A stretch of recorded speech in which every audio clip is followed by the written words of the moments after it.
Wala.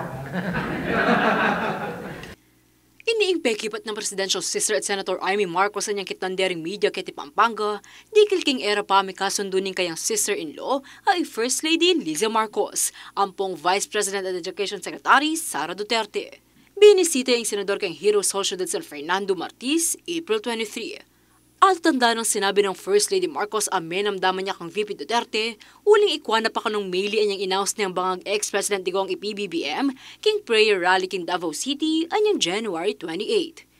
Binuelta na man ni VP Sara karang meging pasyag na ning First Lady.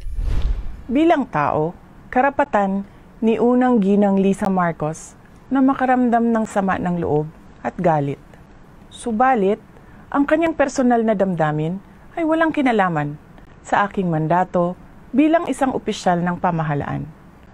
Upang makausad tayo, iiwan na natin sa isang pribadong pag-uusap sa pagitan lamang namin ni Pangulong Bongbong Marcos Jr.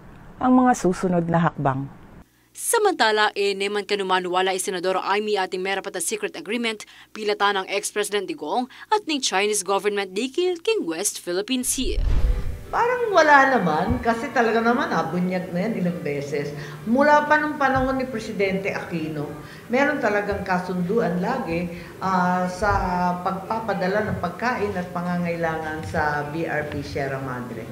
Minuna na ng Pepasyag President Ferdinand Marcos Jr. in Kayambanga dismayo, karamisa lang sang ang impormasyon dikil king Secret del Canu king West Philippine Sea.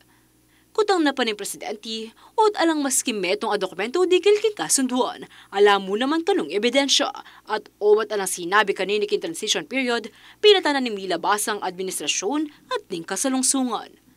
Ako, inke kayong talasuyo, Liana Canilaw, ating pusong makabalin.